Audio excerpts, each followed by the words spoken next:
This course number 6 about SEO.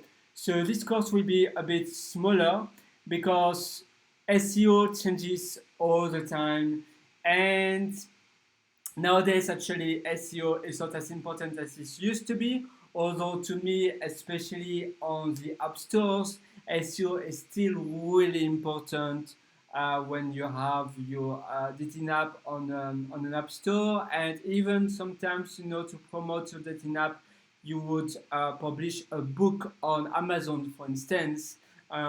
It's a way to get traffic to your dating app. Obviously, the book has to be has to be a good quality book, and you have to give real good information. But you can say, oh, then if I would suggest also my dating app, which is this one, and you try to also have a good being on the top results of Amazon to get traffic from your book to your dating app. But on Google, for instance, or on, in my case, I use also sometimes DuckDuckGo or Bing. Well, SEO is not really, it's not as important as it used to be because people search in different manners. Nowadays, they are much more on apps, or much more on YouTube, or much more on those kind of platforms such as social media, Facebook, Twitter, Instagram, TikTok, and so on. And that's why when you search for something on Google, even the result is not really pertinent. It's still important, but it will be much harder as well. You can try, obviously it's important to use good keywords, so that's why I will, in this course with you, I will share with you some good tools you can use. Obviously, it's so important to be present on social media, but you should first start with one social media platform and stick with it and try to optimize as much as you can, and then you can go to another social media. But if you try to go on every platforms, you will be bad with every platform. The codes of the platforms are not the same, so the way you would behave on the platform is not the same. So just try to be really good on just one platform, because otherwise you'll be everywhere, but no one will know you because your reputation will be so low that no one will find you on those platforms. So just try to be on one platform, especially the platform where your users use the most that platform. If you target professional singles, maybe LinkedIn is the best. If you target younger people, maybe TikTok or maybe Instagram or Snapchat, if it still exists, is better.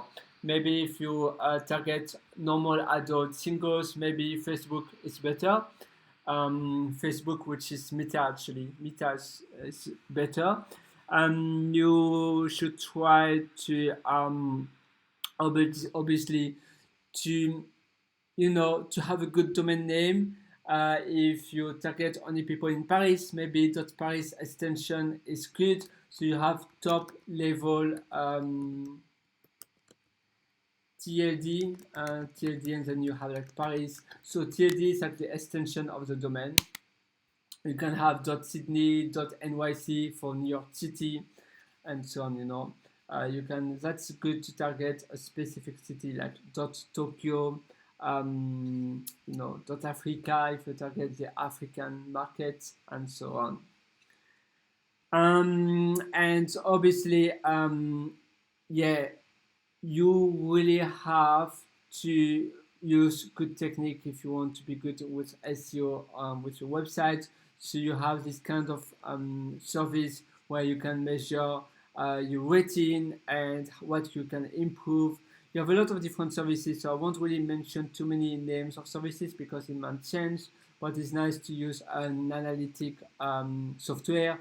You have a lot of them. You have some open source one which are better than Google Analytics. And long tail keywords is also a good way to be better with SEO, because you will just use more or less what the users are typing on their search engine. So as you can see, long tail SEO, and yeah, that's just a graph. But actually, what is long tail SEO exactly? So the long tail SEO is it's a bit, yeah, it's a limitless space of low volume. This is how you will be on a higher position, because you target mostly low volume keywords, with mostly keywords like low competition keywords. But exactly what people search. So if they search like no, sorry, I was giving a different example. I was thinking about buy some food in the name of your city, but for you it's for the editing web app. So it will be like looking at singles in the name of your city, who likes doing that or that or that. Easy way to not be single anymore, or things like that. Long tail SEO lets you go vanity. So I suggest you to have a look to this article. It's on Moz.com. Moz is still one of the best websites where you have a lot of really good resources for SEO. What are long tail keywords?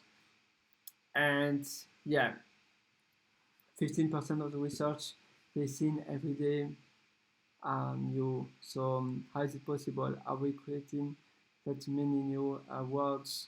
But actually, yeah, I can complain. So have a look in there, and then Scrapebox. Well, now it's not as popular as it used to be, but it used to be very popular to have better position on SEO. You also have what's the name? You have different tools as well. Scrapebox was the most popular one, but you have RDDZ, something like that. RDDZ, yeah, RDDZ. RDDZ or Scrapebox could be good. Scrapebox is still more popular. You can have a look. It works on Windows and on Mac, if I'm not mistaken. Yes, it does. And it's a bit outdated, but it still works very well. Search engine harvester. So it's a bit hard to use it for the first time, but after it worked pretty well. You can use a VPN such as Had My Ass. Had My Ass is nice because you can automatically change your IP randomly, like after every 5 minutes it will change your IP, and this helps not to be seen as a spammer by Google, because they mostly use Google. You can use Bing or another search engine, but it's nice to use Hide My Ass or another VPN service that allows you to change your VPN every X time. So yeah, Reserve SEO is a bit like long tail searches. So you will try to get the traffic from what the people put, the words they use, and exactly what they use, and that's what Reserve SEO is actually opposite. You don't try to be to position yourself on really basic keywords, but on much more deeper keywords. Let's have a look here. What is Reserve SEO? It's really interesting. You should have also a look on it. I suggest you have some different articles, but yeah, just have a look.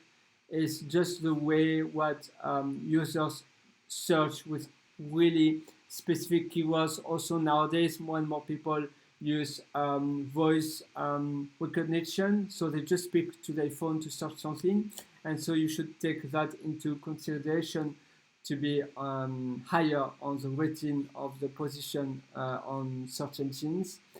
And now we will speak about app stores actually, so such as the Apple App Store and Android App Store. There it's nice to try to have backlinks, so basically that link to your listening on the App Store. Also add videos and images on the App Store of your listening. Try to have a max of downloads every day, and really a lot of reviews too. and people that download your app, it's nice that they download similar apps as well. You can try to find people to download your app. Ask first your friends, your family to download your app. Don't try to get, I mean, on Fiverr and on services such as Fiverr, Fiverr, they have actually, you can have like downloads for apps. They are good, but just try not to be banned, because I mean, yeah, try to be gentle with the amount of downloads you can buy and the amount of good reviews, but it's a good boost first to start. Oh, sorry, I will just go to Fiverr, the website. Yes, and that's a really good way actually to be on a higher position, to have a lot of downloads every day, every week. Start by one market, so one market is like one country. So here we just mentioned download app, and it can be reviewed too actually. I release your Android app or game on my popular app. So I will provide also increased downloads for iOS and Android apps. Have a look to the reviews as well. That one looks quite expensive. The price doesn't make sense, but it's favored choice. But I'm not really sure if it's reliable or not. So they have. I will promote mobile apps to get downloads and reviews. So try to have a look. Try to outsource a few ones. When it's just $20 or $5, or $10, it's not a lot. So you have to try it, especially in the beginning. Even if you get banned on app stores, it's not really that common. But even if you get banned, it's not the end of the world, because you just started. So it's not the end of the world. It's not over. But it's easier to get banned on different platforms. But on the App Store and Android, Google Play, you should have a lot of downloads, and they should really see that it's from bots. But if you just buy like 10, 20 downloads a day, it should be fine. But also the location and the people downloaded your app has to be relevant. So that's it for now. I hope it will help for your SEO, and I wish you really good luck, and try to have a look and some reads to the articles I was looking to, I was showing it to you. So like here, negative press and SEO push-up result of SEO. So you see what you should do. So you should try to have a look to those articles. See you by now.